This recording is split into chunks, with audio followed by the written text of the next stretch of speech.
Good evening once again. It's Gordon Causey coming to you live and unscripted, as I always do. It's right now 1:48 a.m. on this. Now it is very early morning where I am. Monday morning, the 30th of September. Checking my clock and calendar down in the right-hand corner. And I felt compelled. I just finished watching a news conference, obviously tape delay. I don't think it was live. Um, it was published to YouTube 5, 6 hours ago, and it had a Jordanian official, as well as some other individuals. I don't know if they're attached with Jordan or with other Arab Islamic nations. And they were very much punting. Firstly, they were very much taking issue with Israel and Israel in general and Netanyahu specifically, with respect to the escalating situation in the Middle East. Since my last video, which was just a couple hours ago, 2, 3 hours ago, well, 10, 15, 11, 12, 1, 3 plus hours ago, nearly 4 hours ago.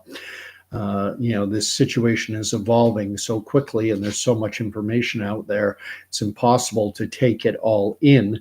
But since publishing that video that I just put up starting around 10:15 p.m. on Sunday night, now we are here we are in the very early morning hours of Monday the 30th, and I've learned more. Hezbollah has fired a number of rockets at Israel. Apparently, from what I'm seeing reported, over 100 rockets have been fired at Israel. I'm not 100% certain if they're coming from Israel, if they're coming from Lebanon, if they're inbound ordnance from Hezbollah, or if they're coming from Yemen and the Houthis. But hundreds of rockets being sent toward Israel, people in Israel having to run for bomb shelters to protect themselves. And and then this most recent press conference, which I assume was held sometime today, it had the UN emblem in behind them. So I'm assuming this is in New York City at the United Nations. And this Jordanian official, joined by other officials, Arab Islamic officials. One was dressed in what I most commonly assume to be Saudi Arabian garb, the white robe with the headpiece, which I associate most with Saudi Arabia, but I don't know. Miss Helith Razor, MHR, is here. Hello to you too. Scary situation, and I feel compelled to talk about it because what the Jordanians are talking about is they're saying that they are willing to guarantee Israel peace and security, which is what everyone wants. They will guarantee Israel's peace and security in exchange for, firstly, a ceasefire where Israel stops their incursion into Gaza, or Raza, as I assume it's pronounced in Arabic, and a ceasefire in Lebanon. And then, most importantly, moves toward the establishment of a Palestinian state. And the Palestinian state, this so-called two-state solution, would take Gaza, formerly held by the Egyptians, and the West Bank, formerly held by the Jordanians, and would unite them as a new Palestinian state. And they say that if Israel will agree to this, that the representative, and they said they represented a large number of Arab Islamic states, that they are willing to guarantee Israeli peace and security. And the first reaction I have to that is it would be woefully naive for Israel to think that its peace and security and recognition to exist could be guaranteed by the Arab Islamic world when too much of the Arab Islamic world, and I use those two words because not all the Islamic world is Arab. The Iranians are part of the Islamic world, but they are not Arabs. They are Persians, Iranians, and they're not Arabs. The Arab peoples come from a part of the world called the Arabian Peninsula. That would include Saudi Arabia, Yemen, and the United Arab Emirates states. That's the Arabian Peninsula. That is from whence Arabs originate. Now, Arabians have colonized a large part of the world. They were, for a time, a major empire. I forget exactly when in history. I think we're talking 7th, 8th, 9th century in that area, more than 1,000 years ago. But their empire extended all the way into the Iberian Peninsula of Spain and Portugal, over much of North Africa, into other parts of Asia. The Arab peoples spread far and wide, much the same way. I live in North America, but am I a native North America? Am I the ancestor of native North Americans? No, my ancestors were European, primarily from Great Britain. I'm not a native North Americans. The Arabians are not native to Egypt. Egyptians are African. They are not from the Arabian Peninsula. The Turks, the old Ottoman Turkish Empire, they are not Arabians, but there are Arabs living throughout. When you see pictures of the Arab world, it will, again, if you look at it at its height, whatever year it was, the 800s, the 900s, or maybe it was back in the 700s, the Arabian sphere of influence extended all the way into Spain and Portugal. As a matter of fact, the Arabic language influenced the Spanish language. That is why El Dorado, this El that gets used in the Spanish language, actually originates from the Arabic. But ultimately, the two-state solution has already been tried, and it failed. And this is a forgotten part of history for a lot of people. Palestinians didn't really exist. I mean, they did. There were Palestinian Jews, there were Palestinian Arabs, there were Palestinian Druze, Palestinian Christians. Anyone living in the British Mandate for Palestine could be called a Palestinian, regardless of their origins, whether they were from the Arabian Peninsula, whether they were Jewish people indigenous to the region, or those who had emigrated in from Europe, North Africa, other places. They were all Palestinians. And the British Mandate for Palestine started in 1920. In 1920, the mandate system was formalized at a conference in San Remo, Italy, a couple of years following, 3 years after the end of the cessation of hostilities in World War I. As soon as World War I ended, as that war was ending and in the years following, the British were governing this area of the Middle East, a large chunk of the Middle East, not just Israel, Jordan, not just them. They were governing a large swath. So were the French. French had their areas of influence as well. And then in this conference at San Remo, Italy, they formalized the mandate system, and the British were given a mandate called the Mandate for Palestine. And what is forgotten is that the Mandate for Palestine included all of present-day Israel, as well as all of present-day Jordan. That you put those two together, though, that's the original Palestine. So if you're going to give this moniker Palestinian and use it into the modern time, well, anyone living in modern day Israel today or in modern day Jordan today, they're all Palestinians.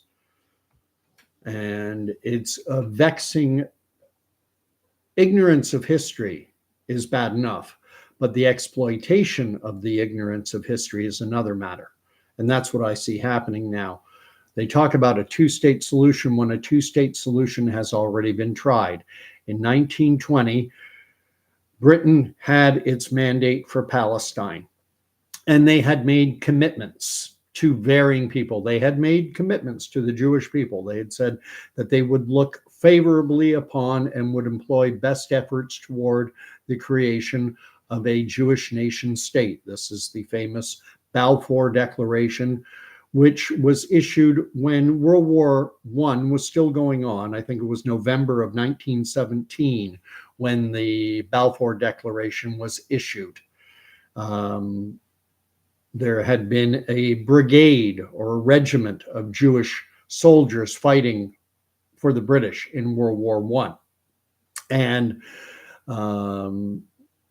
Jews had supported Britain in World War I. And so to recompense Jews for their support of Great Britain, they made this declaration, this Balfour Declaration, that they had assumed at that point that they were going to gain control of the Holy Land and that they would employ best efforts and use best practices toward creating a Jewish national homeland in the Holy Land. And now after World War I, they were controlling much of the region. 1920, a formal mandate is established.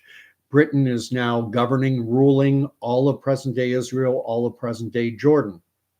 And these were former provinces, regions of the old Ottoman Empire.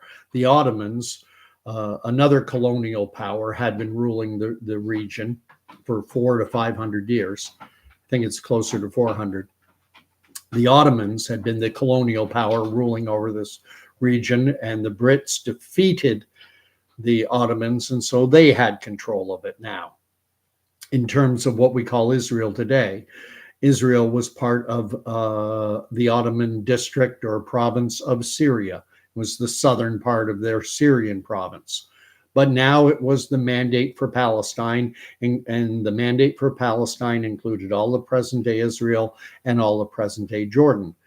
So the British had made a commitment to the Jewish people of the world and to their Jewish citizens who had fought as a regiment or a brigade, the Jewish regiment or brigade, I forget what it was called. Thousands of Jewish soldiers fighting for Great Britain in what was at that time called the Great War, or the war to end all wars. Britain had also made deals, promises, commitments to the Hashemite dynasty of Arabia, of the Arabian Peninsula. The Hashemite dynasty was a ruling family of the Arabian Peninsula. However, after World War I had ended, the Hashemites got into a battle with the House of Saud. Call it the House of Hashim against the House of Saud, if you like. But the House of Hashim, they're more typically referred to as Hashemites. So what happened was, the reason we call the Arabian Peninsula, why it's dominated by Saudi Arabia, it's Saudi Arabia because the House of Saud, Saudi, won that battle. And the Hashemites, who were the ones who had allied themselves, because when World War I was going, the Hashemites ruled Arabia, and they are the ones who allied themselves with Great Britain. Well, Great Britain had to pay back the Hashemites for their support. And Winston Churchill did that. Winston Churchill, at a conference in Cairo in 1921, a year after the establishment of the Mandate for Palestine, he carved out about 75% of the mandate. And he said, here, to the Hashemites, you can have this land to rule over. This will be your land. And it was initially, it started out as a protectorate of Great Britain, so not fully independent, but ruled by the Hashemites. And the name it was given was the Hashemite Kingdom of, or Emirate, Hashemite Emirate Kingdom of Transjordan. And the reason it was given that name is because it was on the other side of the Jordan. It was on the eastern side of the Jordan. So across the Jordan, this part of Palestine on the other side of the Jordan River, we're giving it to the Hashemite dynasty to rule over. There you go. Hashemites looked after. They've got a country. And they took their part of Palestine, and it had the name Transjordan. All that remained now of the old British Mandate for Palestine was what we call Israel today, including the West Bank and Gaza. Miss Hellis Razor writes that I know a lot about history. If anyone, I'm learning things constantly, and thank you for the compliment, MHR. The thing is, I like to get down to the bare bone facts of history. What happened? Give me the dates. Give me the parties involved. What happens with history so often is things are omitted. Things are forgotten. This whole notion that the Jordanians are Palestinian is a forgotten element of history because it's inconvenient for those who espouse support for the so-called Palestinian cause. People want to think that the Palestinians are only the people living in the West Bank and then the Gaza Strip, and forgetting that Jordan was once part of Palestine too. And it's vexing, it's annoying. Hey, Sharunian Allegiance, good to see you. I just felt compelled to do this because it is so annoying to me. And now you see this Jordanian official talking about guaranteeing Israel's existence, their peace and security, provided Israel will agree to a ceasefire in both Gaza and in its attacks on Hezbollah and Lebanon, and create a Palestinian state that would include both the West Bank and Gaza.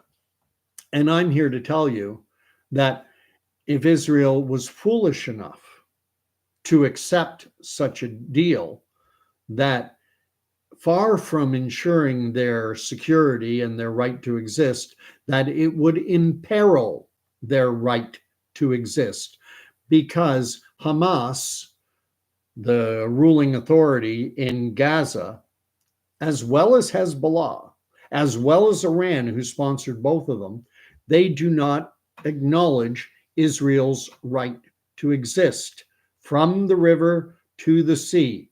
They considered the entire nation state of Israel to be an illegal Zionist enterprise and a mistake of history that needs to be wiped out.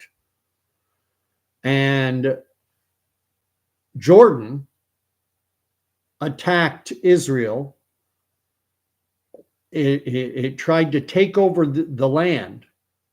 In 1948, 1949, they were part of the Arab League coalition of forces that sent 5 invading armies into what remained of the British Mandate for Palestine, seeking more territory. They already had their Palestinian state. They got over 75% of the original British Mandate for Palestine. And that in 1948-49, when Britain abandoned it, Jordan, along with Egypt, along with Saudi Arabia, along with Lebanon, and along with Syria, went and tried to capture more territory. And Jordan did. Jordan captured the West Bank. That was Jordanian territory. The Egyptians captured the Gaza Strip. That became Egyptian territory. They didn't create a Palestinian state. They just came in, attacked. When the war had settled, Egypt said, Gaza's ours. The Jordanians said, the West Bank is ours, and so is East Jerusalem.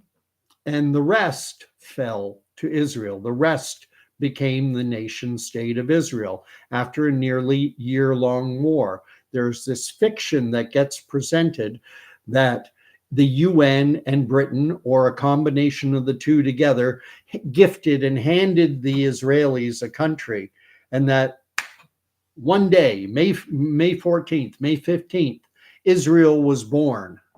That is false history. The Jewish Palestinians did declare themselves independent on May 14th, 1948.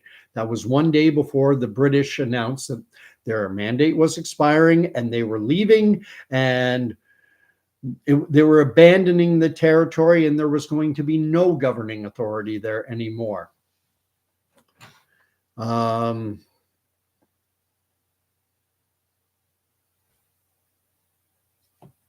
read the comments, and sometimes, I don't have anything really to say on it, and it takes me off track. So not after that war, after that 1948-1949 war, the war started on May 15th, 1948. The Jewish Palestinians were fighting four armies. The Saudis had sent their forces under the command of the Egyptians. So you had the Egyptian forces, which included Egyptians and Saudis, those two. Then you had Jordan, Syria, and Lebanon. And over the course of days, weeks, in March 1949, Israel was able to sign armistice truce agreements with these four nations, and peace was established. Israel had the territory that it has today, minus the West Bank, minus Gaza. Gaza was Egyptian, West Bank was Jordanian. Bob's your uncle. There, we've got the two-state solution, right? Because Jordan was already Palestinian, and now they just added some more territory.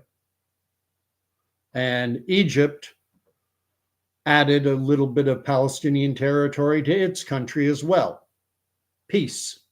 But no, that war in the Arab world, and you hear it all the time, it's called a Nakba, a catastrophic and humiliating defeat for the Islamic Arab world.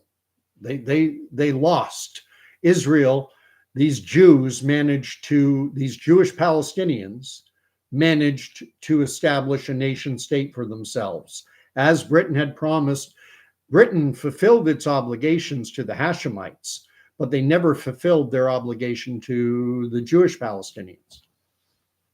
The Arab world wouldn't let it happen.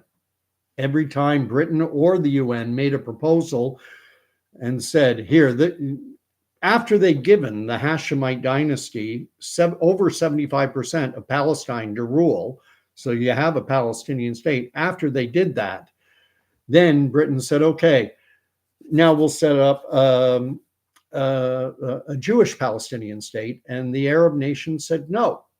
And Britain said, okay, well, how about we give you some more? We'll add to your 77%. And we made the Palestinian state of Transjordan. We'll make another Palestinian state for you. And the Arabs said, no, we want it all. Nothing for the Jews. Whether they've been there 1,000 years, 100 years, 50 years, doesn't matter. Jewish Palestinians get nothing. The Arab, and remember, Palestinians, as the word is used today, are Arabs. They're from the Arabian Peninsula. They are colonials. Same as your colonizers from Europe, colonizers from the Arabian Peninsula. Call them whatever you want. It is so annoying. Look at the Jordanian flag. The Jordanian flag is the Palestinian flag. Same flag. The only difference is a star. The people living in the West Bank up until 1967 were Jordanian. And as a matter of fact, Jordan maintained its claim on the West Bank. They kept saying this is part of Jordan. Little small point of history, but I told you at the beginning that Transjordan, when it was created in 1921, when Great Britain took the largest chunk, over 75% of their Palestinian mandate, and created a Palestinian state. They gave it the name, the Hashemite Kingdom Emirate of Transjordan. It was a protectorate of Great Britain, but in 1946, the Hashemite Emirate of Transjordan gained its full independence from Great Britain. They were no longer a protectorate. They were completely independent. And the name at that point was changed from the Hashemite Emirate of Transjordan to the Hashemite Emirate of Jordan. They got rid of the trans part, when trans just meant across, not what it means in today's world, the insanity of the times that we're living in. So, two-state solution was already tried. It failed. The people living on the West Bank are Jordanian or Palestinian or whatever you want to call them. They're the same people as the people living in Jordan, because there was already a Palestinian state created all the way back in 1921. Great Britain gifted a country, and they didn't have to fight a war for it either. The Jewish Palestinians, though, had to fight a war, an 8-9 month long war from May 1948 until March of 1949. Then Israel came into being, recognized by the United Nations in May of 1949 as a nation of the world, reemerging after 2,000 years of not existing. Israel was, in a fashion, reborn. And everything would have been fine if the Arab world had accepted that war, that 1948-1949, if they had that war, if they had said, okay, the war's over, let's have peace. But they couldn't get over the humiliating and catastrophic defeat they had suffered when Jewish Palestinians managed to carve out a nation for themselves. And so in 1967, Jordan, along with Egypt and Syria, went to war with Israel again. And they lost. And that is when Jordan lost the West Bank. They lost the West Bank to Israel. To the victor go the spoils. When Jordan captured that territory, they didn't, they ethnically cleansed. They got rid of all the Jewish Palestinians. Gaza, the Egyptians got rid of all the Jewish Palestinians. And that's fair enough. To the victor go the spoils. Well, in 1967, during that 6-day war, when Jordan, Syria, and Egypt went to war with Israel, Israel won. And they captured the West Bank from Jordan. They also got East Jerusalem. They captured the Gaza Strip from Egypt, and they got the Golan Heights from Syria. These are not occupied territories. These are Israeli territories. The West Bank is Judea, Samaria. That's what it is. It's also the West Bank of the Jordan River. I have no problem calling it the West Bank. It is the West Bank of the Jordan River. If you want to use more ancient terms, it's Judea, Samaria. It is part of the nation state of Israel. And they can deal with the population living in their territory in whatever manner they feel is just and proper. I may not like it. You may not like it. Doesn't matter. It's their country. There's such a double standard. It's okay when the Arab world ethnically cleanses out its Jewish population, but somehow Israel is expected to be better than the Arab world. The Hezbollah can fire thousands of rockets at Israel, and that's okay. But if Israel attacks back, well, you need a ceasefire and you need to give us. And Jordan doesn't want the land back now. I mean, they've seen what the population is like. The Jordanians started after that 1967 war. Suddenly you had this new identity created of a Palestinian that had never existed before. There were no Palestinians before 1967. If you said Palestinian, it would refer to anyone who had been living in the former mandate of Palestine, meaning Jews, Arabs, Christians, Druze, everyone who lived in that former mandate is a Palestinian. But then all of a sudden in the years after 1967, this new Palestinian identity was created, and they grabbed the Palestinian, or rather the Jordanian flag, and they ripped off the star and they said, "Here's our flag. We've got isn't that the Jordanian flag? No, we took out the star. Little gold star in the triangle, in the black triangle. Oh, I didn't notice the fold. Same flag." Zombie Force has shown up saying hello to myself and everyone. So let's say Israel was crazy enough to agree to a ceasefire and then to allowing, and getting rid of all their population in the West Bank and giving Gaza over like they did to Hamas and letting them have it. What's going to happen? What's going to happen? From the river to the sea, we're going to take it all. That's what a large chunk of the Arab world, I'm not even saying the majority, but I'm talking about a sizable number of Arab Islamic peoples, including Iranian Persians, are hell bent on wiping Israel off the map. And Israel is not going to allow that to happen. They're not going to let their country disappear. Jews, for 2,000 years, were persecuted everywhere they went. They were kicked out of Britain, kicked out of France, marginalized in Europe, in Russia. We all know what happened during the Holocaust under Nazi Germany. They've had no place to go.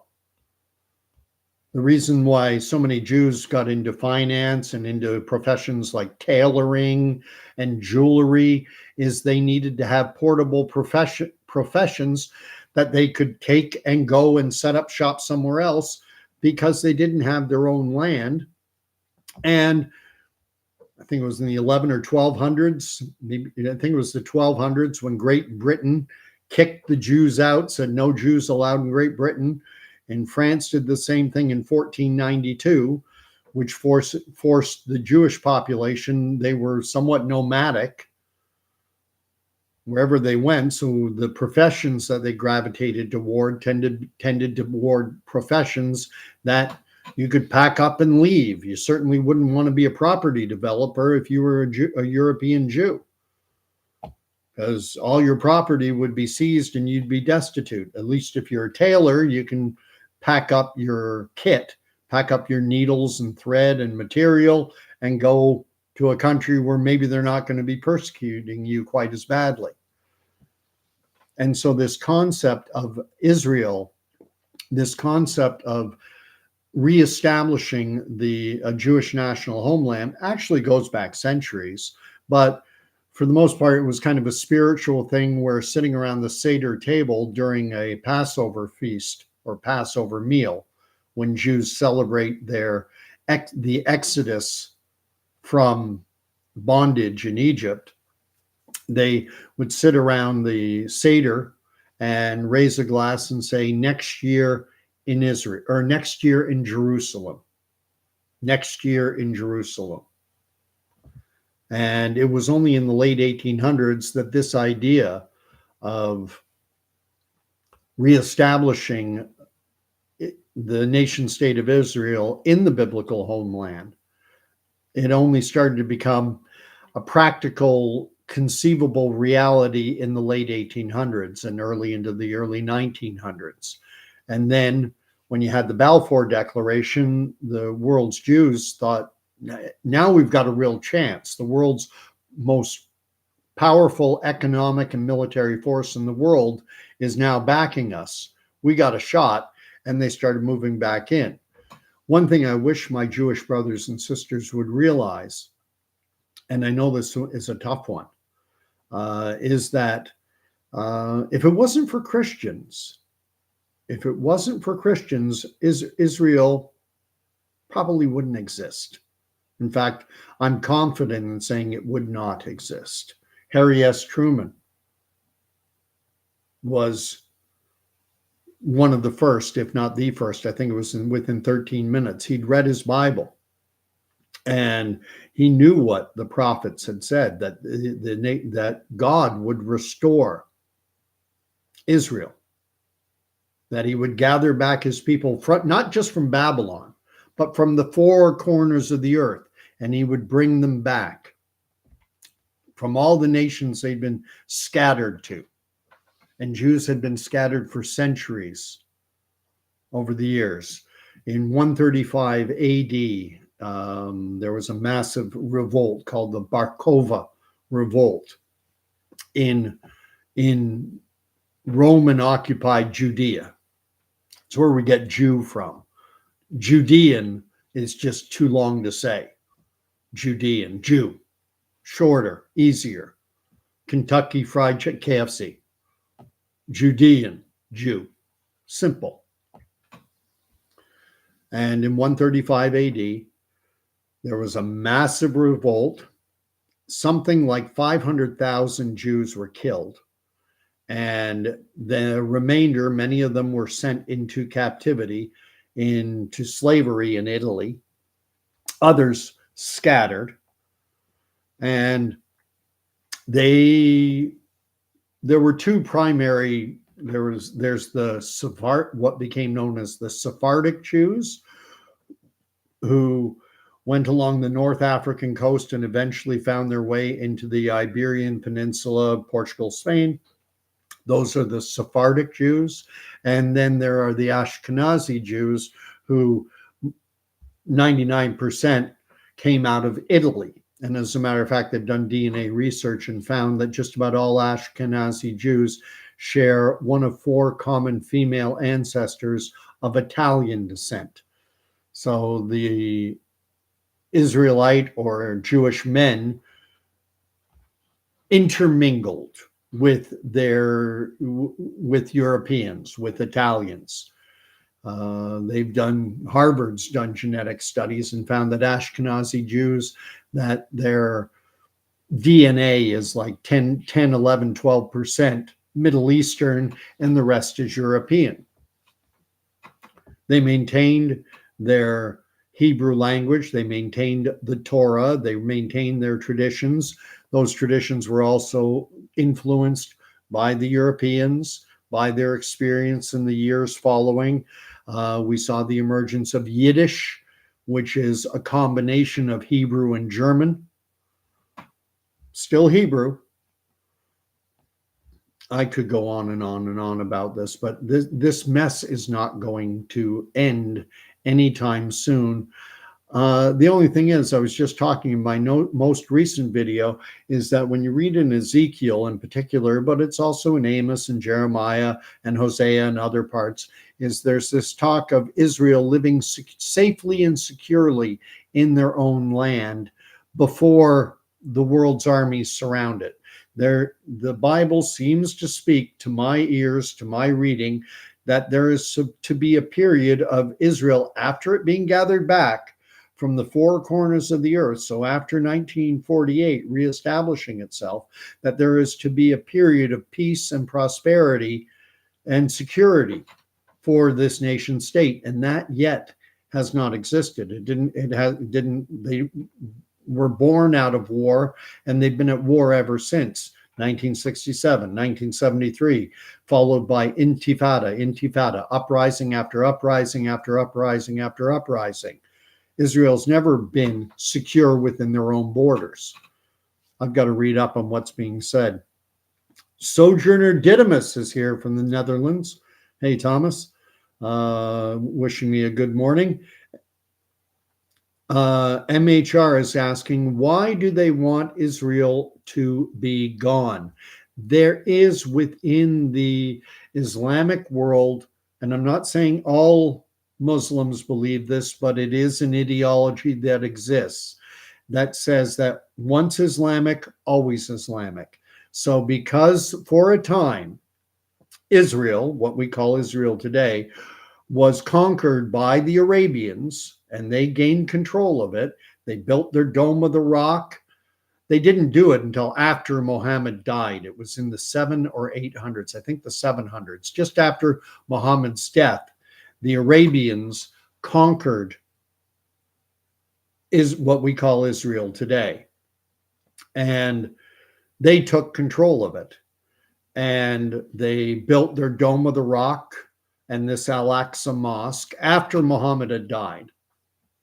And they ruled over it. I mean, you get onto the Dome of the Rock and the Al-Aqsa Mosque, which are right beside each other. We all know the Dome of the Rock. That's that big gold-shaped dome building. The reason it's called the Dome of the Rock is I've never been there. I don't know that I would be allowed inside. I might be, I might not be. I'm not 100% sure, but I have seen videos of it. And it contains in it a rock. Now, some contend that that rock, that at one time, 2,000 plus years ago, like 2,500 years ago, plus, that the Ark of the Covenant sat on that rock.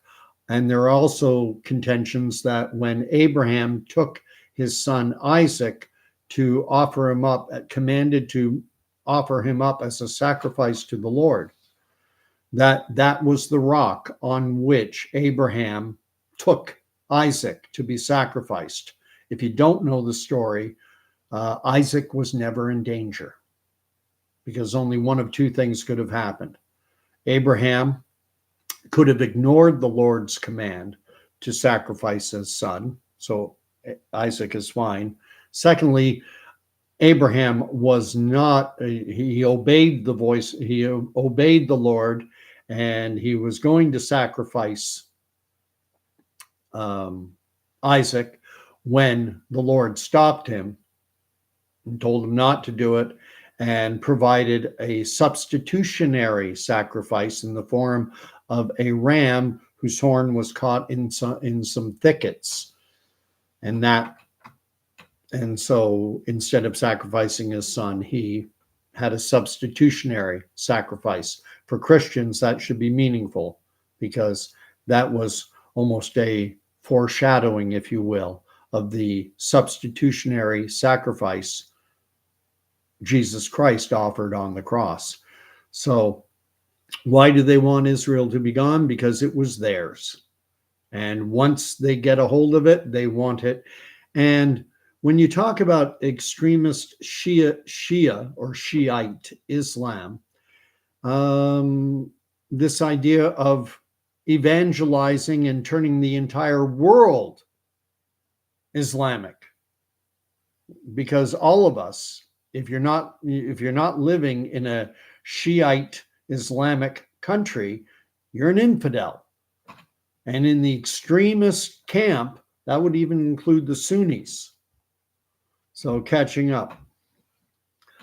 Sojourner Didymus asked me, what do you think about Yemen and Iran involving themselves with Israel now? Well, Yemen is the Houthis. The Houthis control 80% of Yemen, and including the coastland and the capital. So for me, they're interchangeable. And and this is where you got to remember, within the Islamic world in the Middle East, you have competing narratives. You have this division between Sunni and Shia. Sunni, when Muhammad died, there were individuals who believed that the leadership of the Islamic world should be left to blood relatives of Muhammad. And that is the Shia. That is the Shia branch. They think that the senior clerics, the imams, the mullahs, whatever, the senior leadership of Islam, that it has to be those who have a blood relation to Muhammad. The Sunnis, by contrast, do not believe that. They believe that it should go to the best, the holiest the most spiritual followers, regardless of their bloodlines. So you have this division. And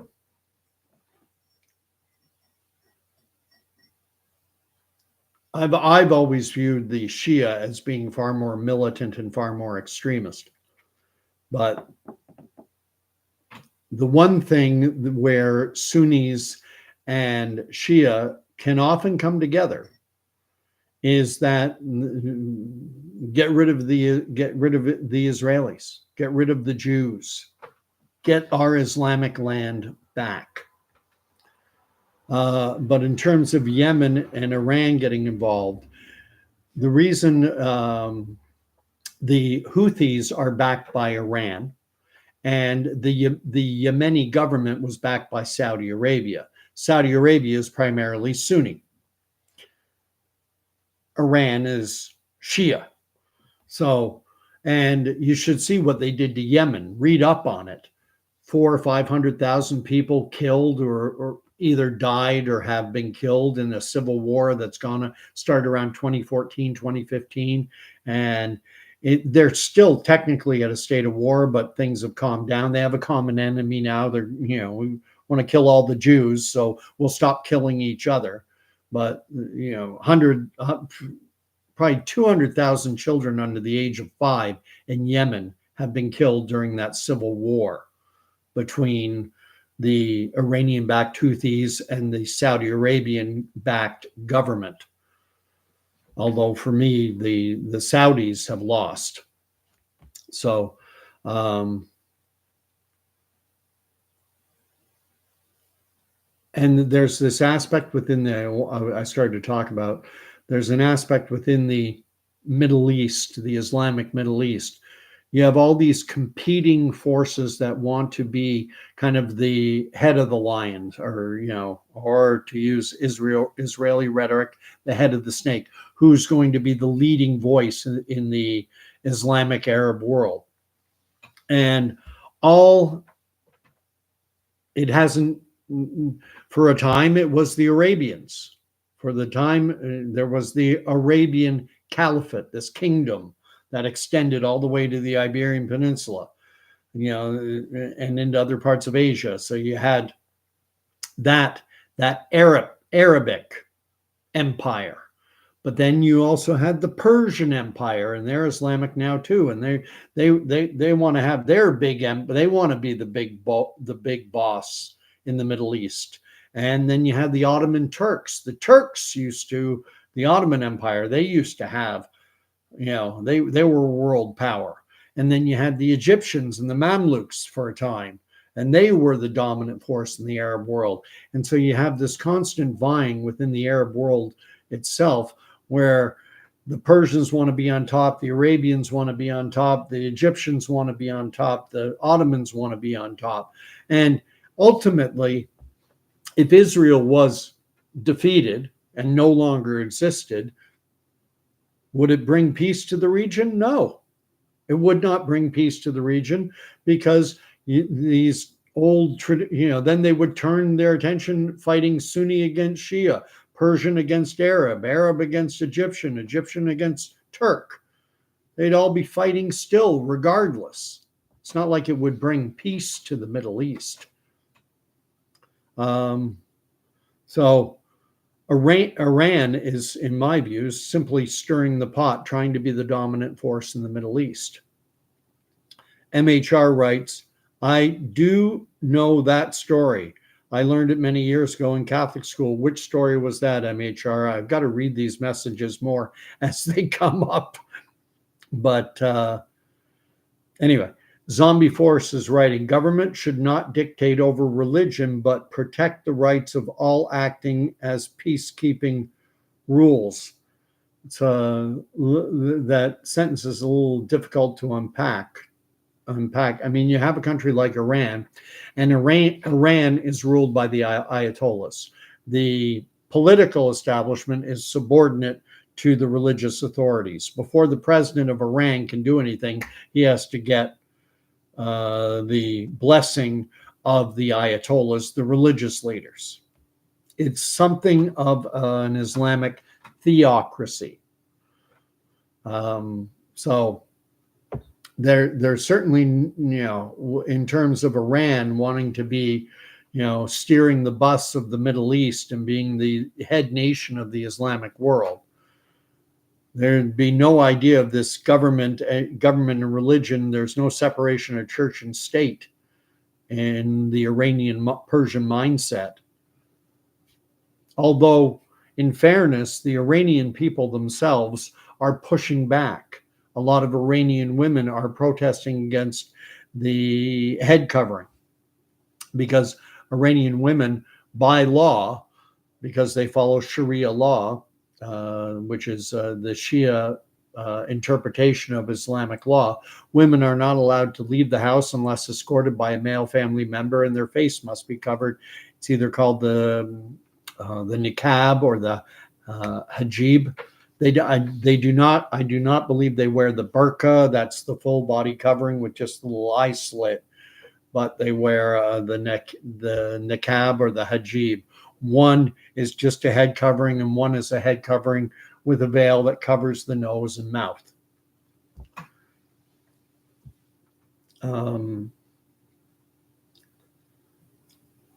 Zombie Force is writing that the wars are over dollars, not religion. It's power and who should possess it.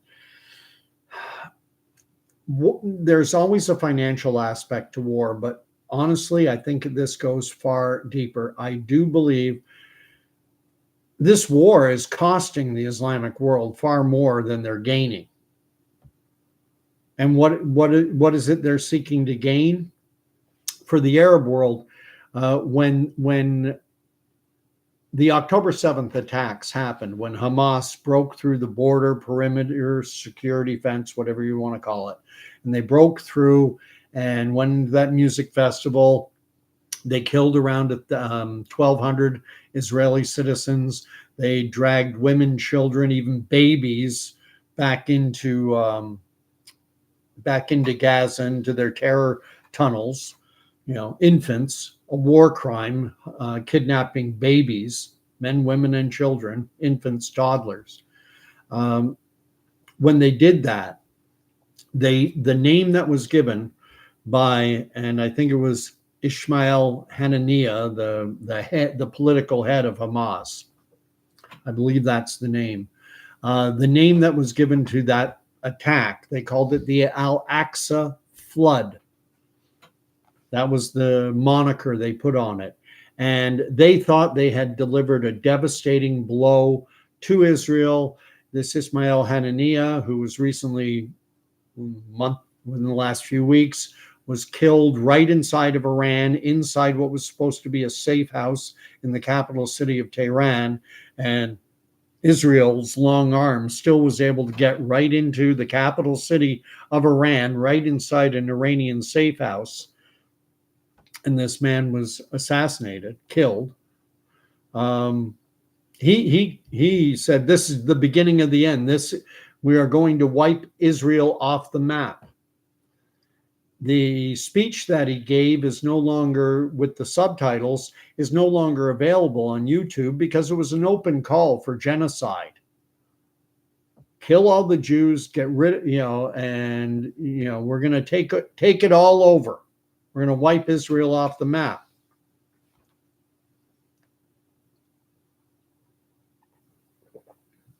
And they called it the Al-Aqsa Flood. And the reason it was given that name is because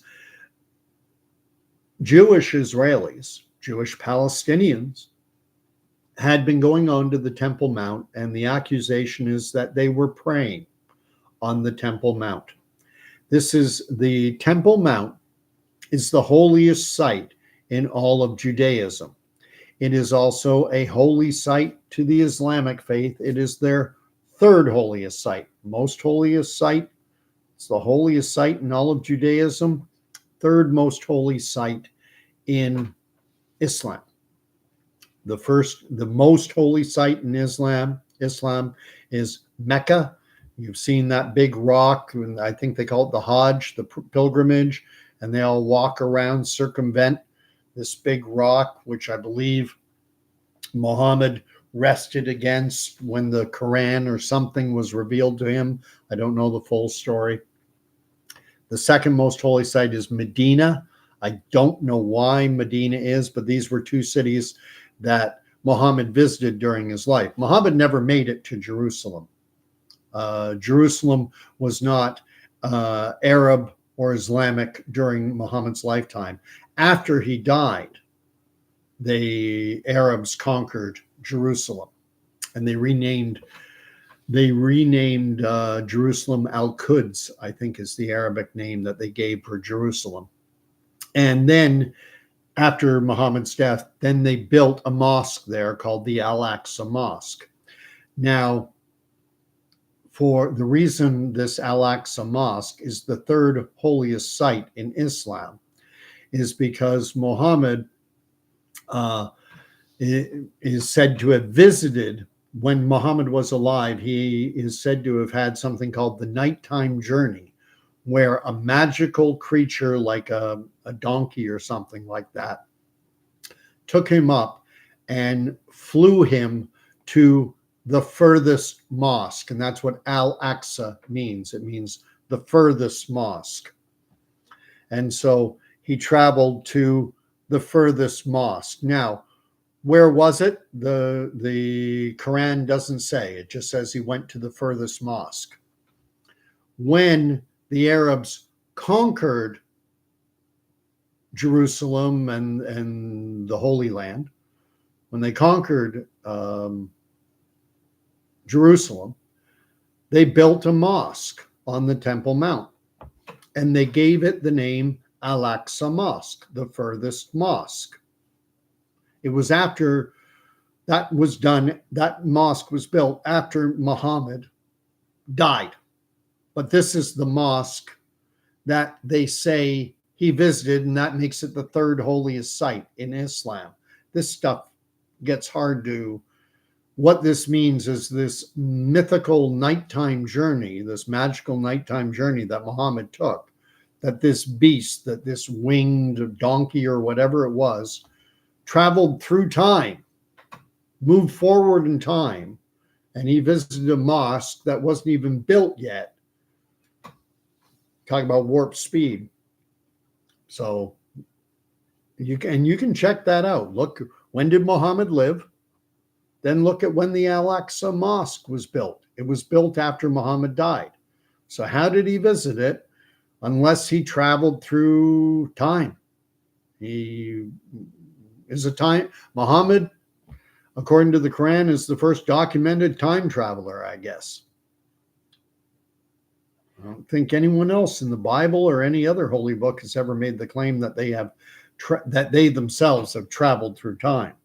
Prophetic messages talk about visions and dreams about the things that are to come, but they don't actually claim the person actually went and visited a building that hasn't been built yet. I'm going to read up on what's being said.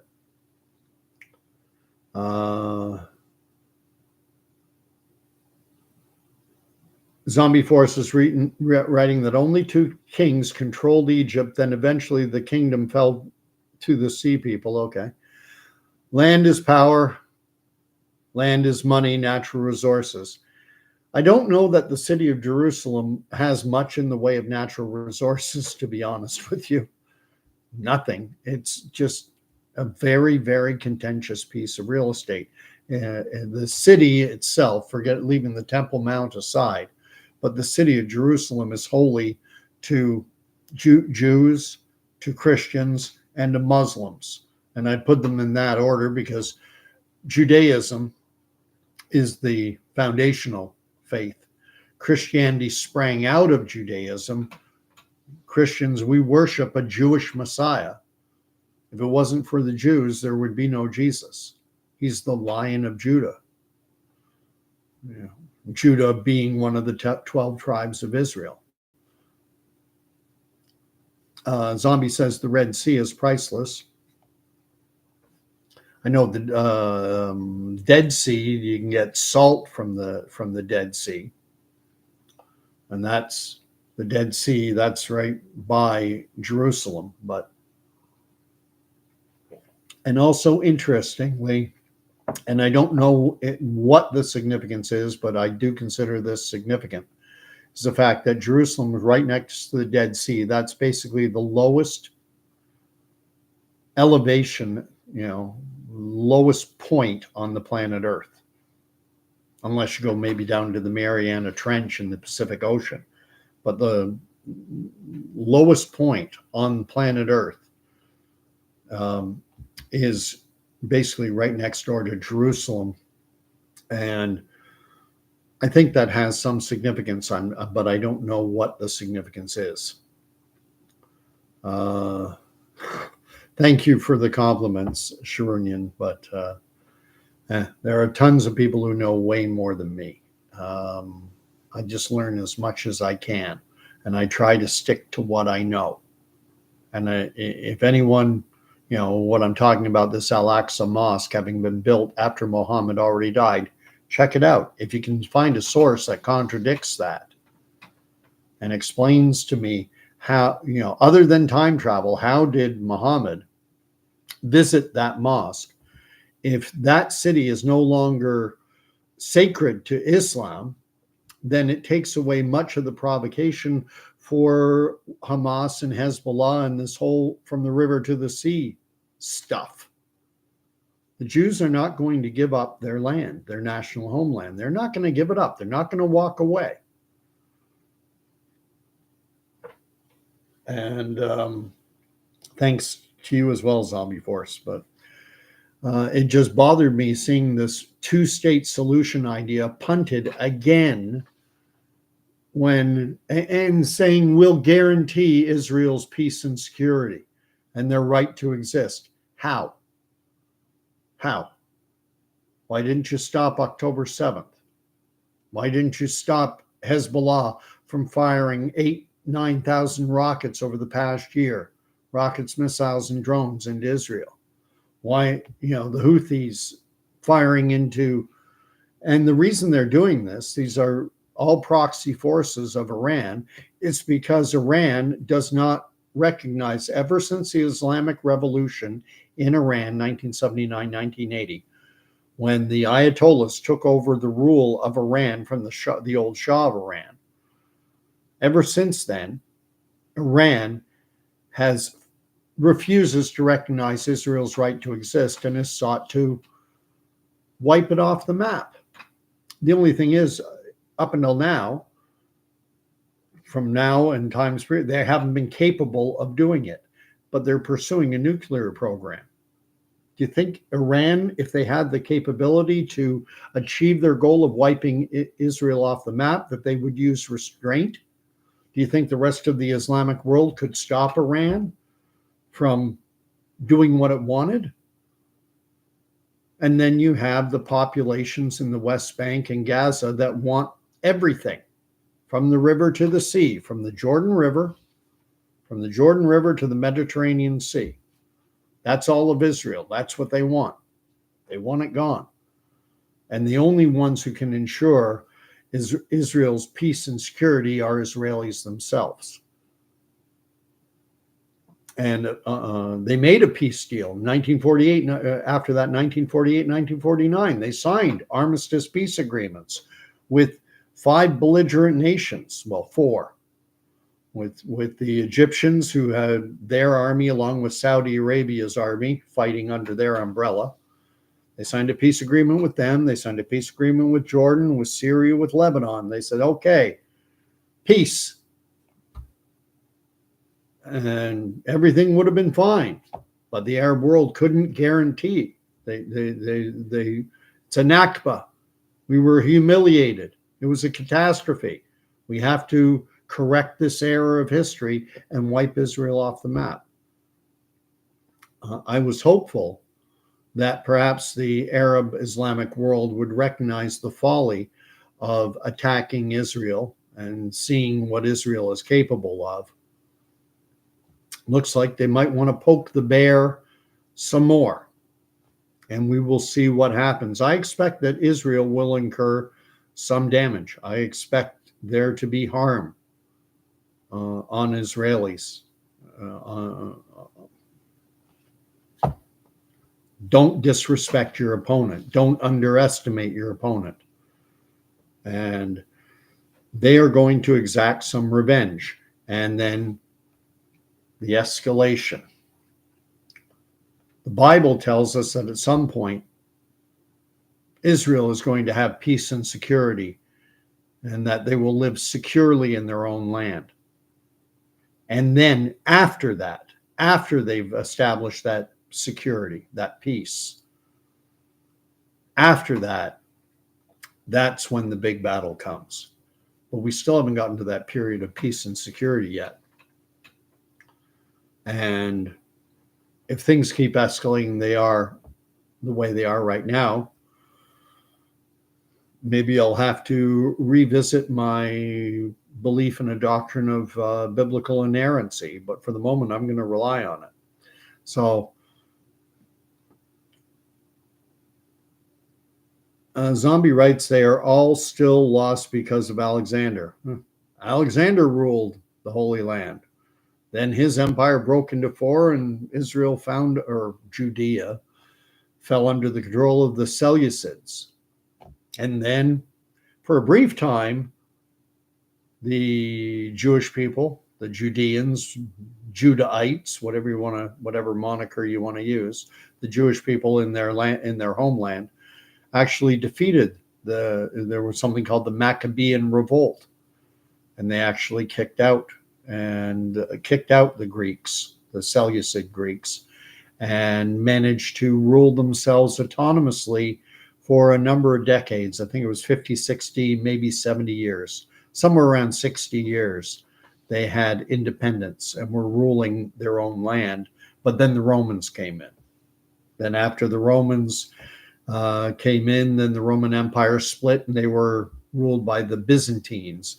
And then after the Byzantines, the Arabs came in. Then after the Arabs came in, there was a period of European Christian Crusader control. The Christian Crusaders from Europe had control for a couple periods. Then I think after that, it was the Mamluks from Egypt, or Mamluk, however that's pronounced. They ruled it from Egypt. And then the Ottomans from Turkey ruled it. It's always been ruled through most of its history by one foreign power of another. The Babylonians, the Medo-Persians, the Greeks, the Romans, the Byzantines, the Egyptian or the Arabians, the European Crusaders, the Egyptian Mamluks, the Ottomans, the British. Now, from 1948 till the present, 1948-49, it's been ruled by Jews living in the land themselves, not being ruled by some foreign power, not being ruled from the Arabian Peninsula or from Turkey or from the European Crusaders or from Africans in Egypt. No, the people living in the land are ruling themselves. And they have been for, I guess it's 76 years now. Anyway, God bless everyone. I didn't bring the Bible much into this, because when you're dealing with talking about the reaction from some official with Jordan and maybe some Saudi Arabians and everything, all they're concerned with is as the war escalates, and if it blows up the entire region, that affects their wealth, their prosperity, their peace, their security. You didn't when Hamas and this Ismail Haniyeh were bragging about the October 7th attack and saying, this is the beginning of the end. Come on, Islamic world. Let's go all in. Let's wipe them out. Where was this Jordanian official then? Where was the world then? They just, sit back. That humiliating, catastrophic Nakba defeat is going to be avenged. Well, they were wrong. Anyway, God bless. I'll end it the way I usually do. May the Lord bless and keep you. May the Lord make his face to shine upon you. And may the Lord grant you peace. The King is coming back. I don't know the day. I don't know the hour. I was thinking of saying not tomorrow, but I'm even hesitant to say that. But I don't believe it's tomorrow. And I don't believe it's next week. I don't even believe it's this year. But it is, I would not be surprised if it was in my lifetime. Although I'm not promising anything. This world needs Jesus Christ more than it ever has. But reading the Bible, it tells me that more war is coming. And all we can do is pray and look forward to his coming back. So God bless. I'll just read the last couple. MHR writes, have a blessed evening. And chat, I hate war and I wish it would just stop on a floating rock. Let's not go into the whole. Anyway, Sojourner Dynamis says he's got the whole world in his hand, including the Middle East. And I would remind you to read Ecclesiastes, first chapter. Unto everything there is a season and a time for everything under heaven. It's a time to gather stones, a time to cast stones away. There's a time to plant, time to pluck up what was planted. There's a time to live and a time to die, and there's a time for war and a time for peace. Sadly, we're in a time of war. And we can pray for peace, but if this is the season and it's ordained, we can find peace within our own soul and realize that it is in his hands and he knows the end. So God bless, and we'll talk to you probably tomorrow. Good night.